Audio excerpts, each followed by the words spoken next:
Hi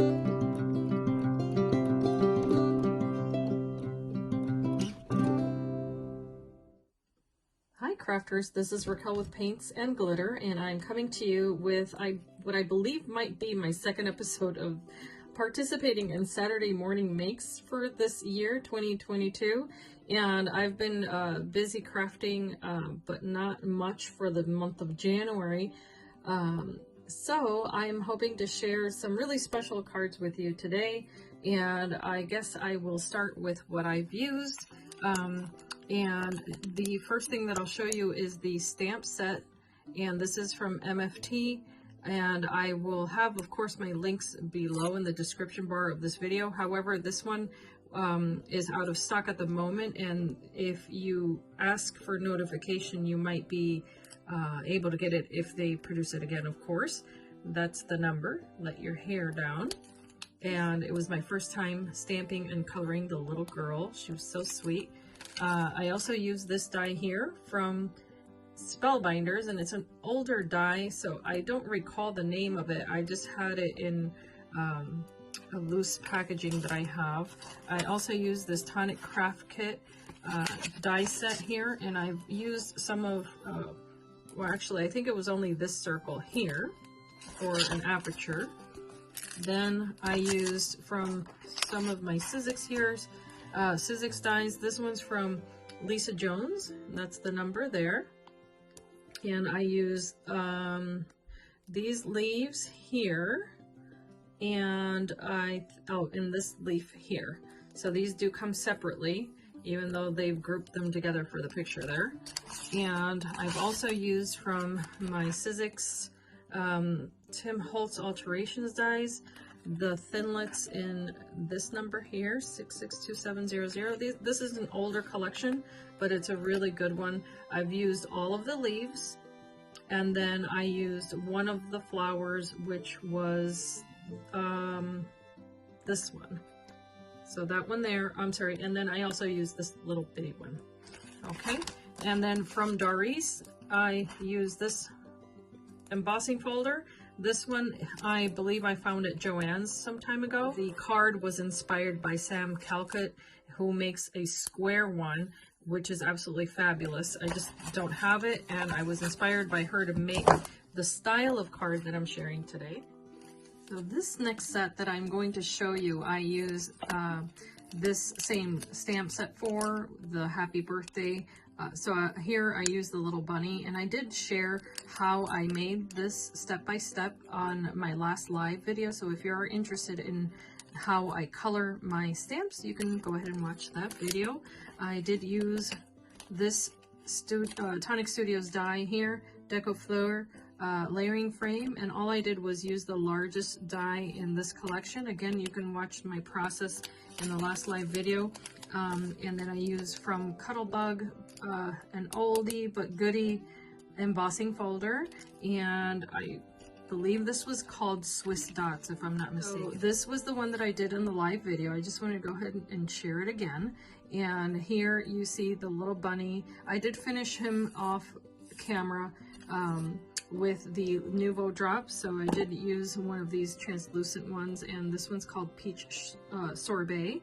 And then I did use stickles. I finished off the yellow. I guess I ran out, so I did the other ones in orange peel. And I also used Elizabeth Craft Designs dies for the actual papers here that have the stippling and the stitching. So again, you can watch that video. I don't have the dies on hand at the moment. And there you see the dry embossing in the background. And this was a lot of fun. I used my Catherine Puller inks for here. And then here's where I used the die, the Tonic Studios die. All I did was use it as a stencil to create a cloud-like shape.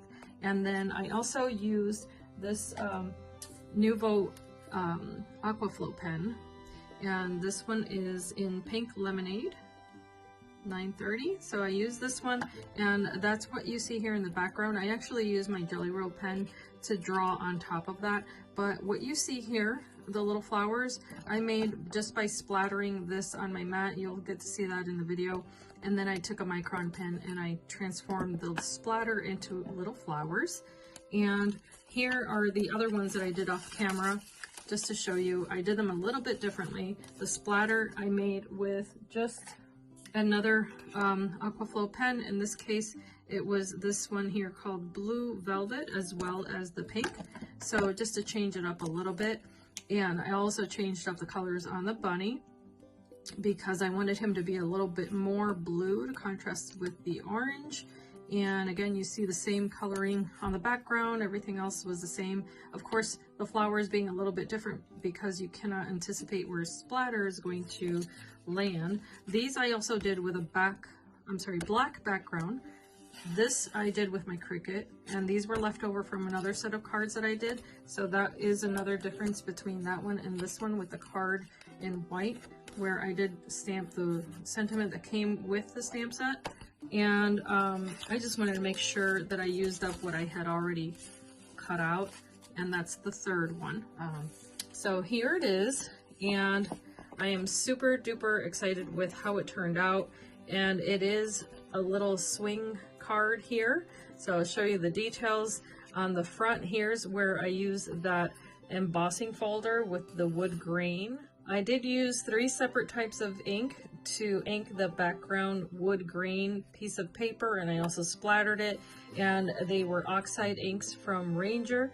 Then I also went ahead and cut out, here's the one die cut from Spellbinders. I colored it in using my alcohol markers, and then I added little diamond dots here and there. I also used the other leaves that I had cut out from the Sizzix dies and the little flowers, and I tried to match the little flowers and to this center flower here, which I colored differently for each card. So the little girl in this instance here, she is dressed in mostly blue, and I did that on purpose because I thought she looked most like me. In any case, she's got the darker hair, and I just wanted to pair her up with the colors that I like. And what I did here, she's got these little birds that come with the stamp set, and I colored those in purple. So because I did that with the birds, I went ahead and did the flowers to match. Here's the sentiment from the stamp set. It says, "It's your birthday, let your hair down." And I thought it was super fun, and I did see Sam Calcott, as I said before, make this style of card. She does have a die set that will do this, but I just went ahead and I winged it, and it worked out, and I was so happy with it. So it is this type of easel card, which will sit on a table like so. And I just placed on the back a piece of paper and then stamped it with happy birthday, which this did come in this set here, which I've shown in the past. So there's the happy birthday. Okay, so that's the blue version. I guess that's what I'll call it. And here is one in yellows and orange. And so the little flowers match the little girl's outfit. So she's wearing yellow and orange on her little shorts and her little top there. And then, as you can tell, I just went ahead and added those same colors to go ahead and stamp out the images. And by the way, the little birds here, I did stamp with Catherine Pooler inks. They're nice and vibrant, and so if I want to match something, those are my go-tos, just because I know that I'm going to get that nice vibrant color. And then I just colored them in with the very same ink. I just did the gradation there. So same stamp for the sentiment there, and the same thing on the back, bright yellow there with the sentiment, so that it would match, of course. And then last but not least, here's the pink version. So she's wearing the lighter green top and then the pink little shorts. So as you can see, because of the way that I made this card, they're not all 100% the same, because I was tinkering about trying to figure out how I could do it. So you cannot really see her little branch on this one, whereas on the other one you can see it better there. But I don't think that's very important. I mean, what matters is that when the person receives it, that they can see her moving about and having fun there. And I think they'll get the idea if they peek in like that. So again, here I just colored in the die cut here I colored in the 2 little flowers and the 3 little birds, and then I also stamped on some of the leaves just to give it that texture and depth of color. Same color for the stamp sentiment, and then I did splatter the background there. Tons of fun. I've been making these cards, by the way, for Cards for Cubs. So if you're unfamiliar with this company, Barely Art, they sell this amazing glue, which a lot of people love because it's not temperature sensitive, so you can use it in cold climates without it solidifying, which is the greatest selling point I think they have for it, because it is a really good glue though.